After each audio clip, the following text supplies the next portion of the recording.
Hi, 1HG. Today, with permission from Scholastic, I'm going to read Junie B. Jones' Aloha Ha, chapters 5 and 6. Okay. The plane ride took forever and ever. Me and Philip, Johnny, Bob ran out of stuff to play with. Then finally we took a teensy little nap, and when we woke up at last, we were in Hawaii. And wait till you hear this! As soon as we got off the plane, some Hawaii people gave us flower leis. And that is just plain friendly, I tell you. After, Mother and Daddy got our suitcases, and we rented a car and we drove to the pretty hotel. A man in a uniform opened the door for us. Aloha, he said real nice. Aloha? I said back. Aloha, said the man. Aloha is the Hawaiian word for hello and goodbye. And here's her picture.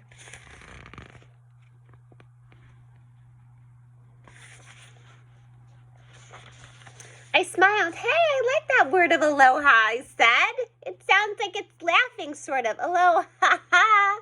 After that, I skipped inside the hotel and my eyes popped right out of my head.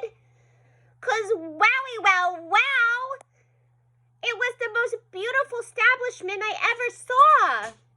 It had lots of colorful flowers and tall, skinny palm trees. Plus, outside there were 2 different kinds of water. First, there was an ocean with a real actual beach, plus also there was a swimming pool with a real actual diving board. And that's not even the end of the beauty. On account of when we went to the room, there were 2 giant beds the size of a queen. I threw my arms out, real joyful.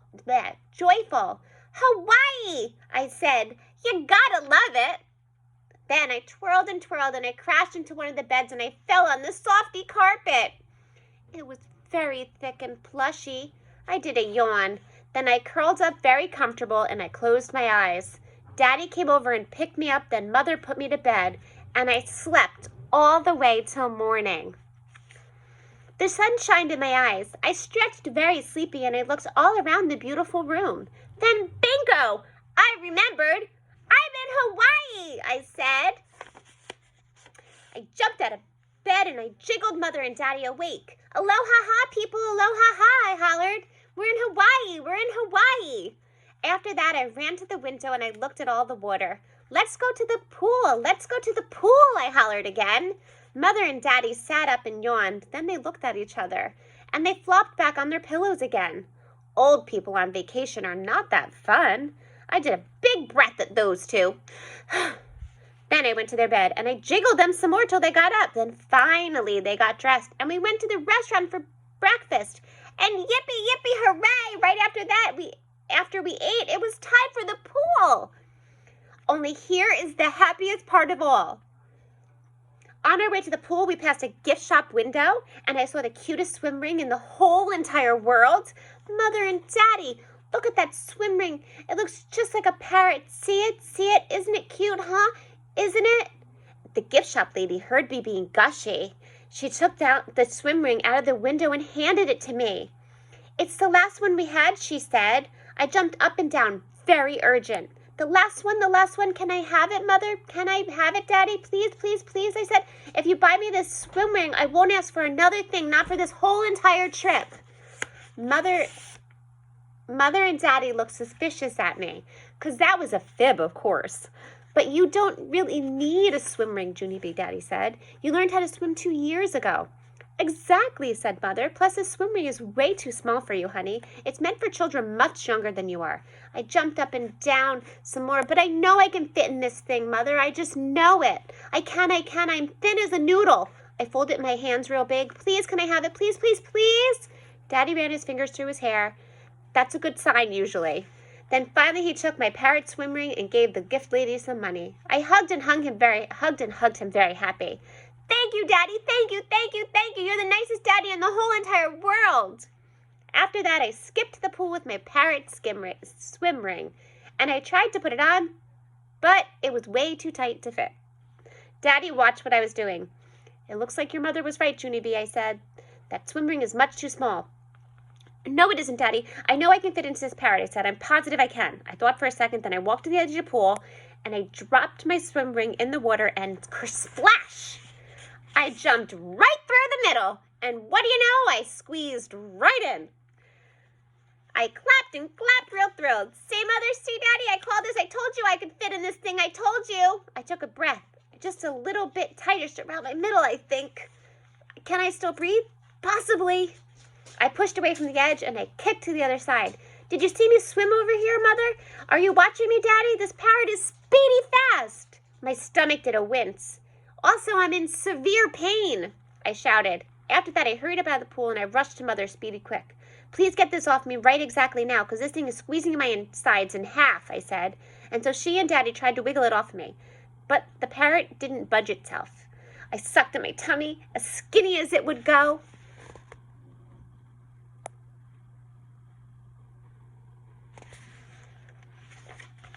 Then all of us pushed and pulled and yanked and tugged and twisted and stretched. Plus also I jumped up and down, and after that I panicked and I shouted, I'm stuck in my parrot, I'm stuck in my parrot, 911, I'm stuck in my parrot. Everyone turned around to look. Shh, said Daddy, stop shouting. Then he quick found the air plug and he opened it up and whoosh. My parrot's air came rushing out. Soon my stomach could breathe again. Ah, better, I said. Thank you, Daddy, thank you. I waited till all the air was out, then I headed back to the pool. Mother snapped her fingers at me. Whoa, wait a minute. You can't go in the pool like that, Junie B. We still need to get the swim ring off you, she said. You stay here and I'll go get my scissors. I raised my eyebrows at that word. Scissors? I said. Yes, said Mother. I can cut that swim ring right off you in no time. I let that information sit in. Then, all of a sudden, my eyes got big and wide. No, Mother, no! I shouted, don't cut my parrot off. Please, please, please. It doesn't even hurt anymore. I promise, I promise. Next to us, a grandpa did a frown, plus his wife did a frown too. For heaven's sake, what kind of mother would cut a girl's parrot? Said the grandpa. I don't know, Ed, said the grandma, but it sure don't seem right. Mother stood there kind of frozen. Then she and Daddy picked up our pool towel, and we moved to different lounge chairs. After that, Mother sat back down again, and she said she wouldn't get the scissors. Yay, I said. Yay, yay. Then I jumped in the water and I started to paddle. Look, Mother, look, I'm still wearing my parrot. It's not even squeezing my stomach. Flatso parrots are pretty comfortable. I swam underwater to the end of the pool. This parrot is working out beautifully. I called again. The grandma started to clap. Good for you, you showed her, didn't you? She yelled. Mother sat there for a minute, then she got up and moved our towels again. I named my parrot Squeezer. Squeezer was a flatso, but he was still fun to play with. We swam and swam the whole entire day. When it was time to leave, I gave my camera to Mother and asked her to take a picture for my photo journal. This will be the picture of my first friend in Hawaii, I said. I held up Squeezer's flatso head and both of us said cheese. Only too bad for me, because just then 2 boys walked by and pointed and laughed at Flatso Squeezer. Duh, you're supposed to blow it up, doofus girl, said one of them. That's so not nice. The smile went off my face. Mother snapped the picture. Clip, click, and the caption she wrote under the picture is day 2. Doofus girl and Squeezer. And here's the picture.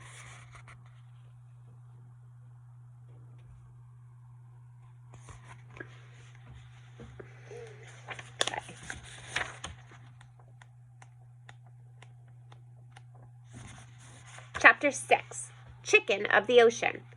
Day 3.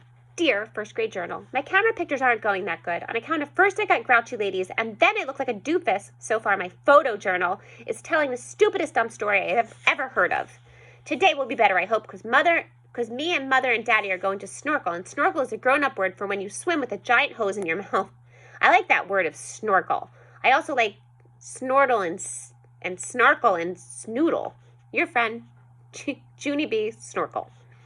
I put down my pencil and I waited for Mother and Daddy to get up. Those two have lazy bones, only I'm not allowed to jiggle them awake anymore, or else Mother turns cranky.